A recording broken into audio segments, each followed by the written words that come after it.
नमस्कार दोस्तों। मनुष्य जीवन एक गहरा रहस्य है। इसमें बहुत खुशियां हैं तो गहरे दुख भी हैं। निरंतर परिवर्तनशील जीवन को करीब से देखने पर यह परिवर्तन आश्चर्य प्रतीत होते हैं।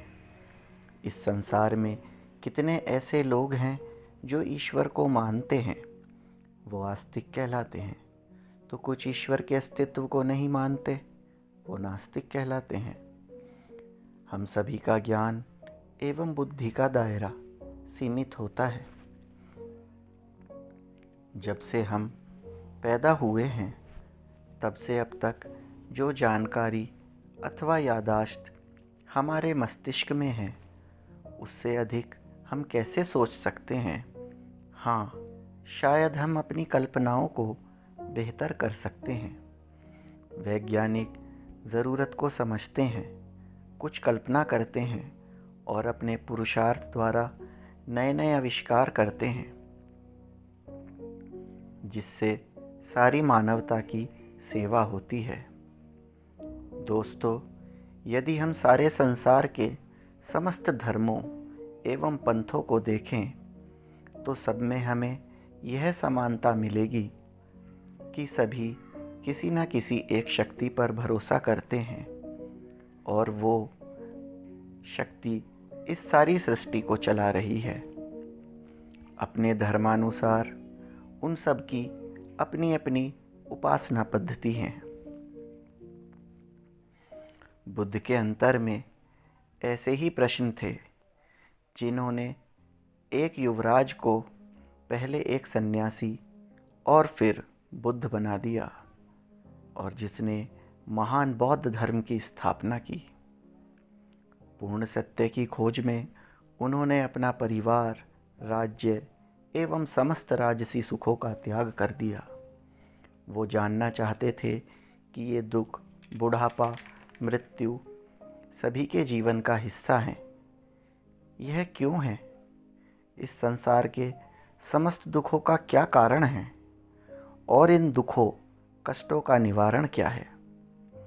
हम यदि इस प्रश्न का उत्तर एक वाक्य में देने का प्रयास करें तो उत्तर होगा कि परिवर्तन ही समस्त दुखों का कारण है। मैंने एक किस्सा सुना है। मैं नहीं जानता कि सच है अथवा झूठ, किंतु मज़ेदार है, सो मैं आपके साथ साझा करना चाहता हूँ। कहते हैं, एक बार बादशाह अकबर ने बीरबल से कहा कि बीरबल, कुछ ऐसा मुझसे कहो जिसे मैं दुख में सुनूं तो मुझे खुशी हो, एवं सुख में सुनूं तो दुखी हो जाऊं। तो दोस्तों, बीरबल महल की दीवार के पास गया और उसने उस पर एक वाक्य लिख दिया। राजा ने जब वह वाक्य पढ़ा तो बीरबल को अपने गले से लगा लिया। दोस्तों, वह वाक्य था कि यह समय भी गुजर जाएगा। जरा सोचो, यह पूर्ण सत्य है। यह सिद्ध करता है कि परिवर्तन संसार का नियम है।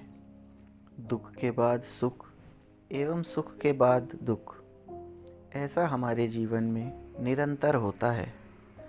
संसार की हर चीज़ में निरंतर परिवर्तन हो रहा है। यदि हम थोड़ा चेतन होकर अपने चारों ओर देखें तो हम इसे महसूस कर सकते हैं। हमारे स्वयं के अंदर भी निरंतर परिवर्तन हो रहा है। हम एकांत में शांत मन से यह चिंतन करें कि हम क्या चाहते हैं। हर जीव, खासकर मनुष्य, निरंतर दौड़ रहा है। वह थक जाता है, थोड़ा रुकता है, किंतु उसकी बुद्धि व मन नहीं रुकते। शारीरिक थकावट एवं नींद के कारण हमें रुकना पड़ता है। यह हमारी मजबूरी है, किंतु हमारा मन एवं बुद्धि नहीं चाहते कि हम रुकें। अगर हम नींद व शारीरिक थकावट के कारण मजबूर न हों तो हम आजीवन दौड़ते ही रहें। यही सत्य है। ऐसे ही हम जन्म से मृत्यु तक दौड़ते रहते हैं, किंतु पूर्ण संतुष्टि मृत्यु पर्यंत प्राप्त नहीं कर पाते। हम क्या चाहते हैं? मैं अथवा आप ही नहीं, यह सबकी बात है। सभी क्या पाना चाहते हैं? उत्तर प्राप्त होगा सुख। क्यों पाना चाहते हैं हम सुख? क्या दुख ठीक नहीं है? गहराई में जाकर देखेंगे तो हम पाएंगे, क्योंकि हम स्वयं सुख स्वरूप हैं, आनंद स्वरूप हैं। जानते हो दोस्तों, हम आनंद शब्द का उपयोग क्यों कर रहे हैं? क्योंकि सुख का विलोम दुख होता है, किंतु आनंद का विलोम नहीं होता। आनंद को सरल शब्दों में समझें तो सुख की एक ऐसी अवस्था जहाँ बिल्कुल दुख ना हो, शुद्ध सुख, कोई मिलावट नहीं।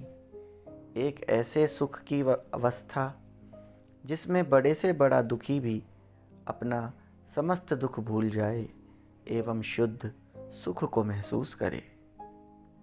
ठीक है, हम आनंद चाहते हैं। क्या आनंद से ऊपर की भी कोई अवस्था होती है? तो जवाब है बिल्कुल। उसे हम परम आनंद कहते हैं।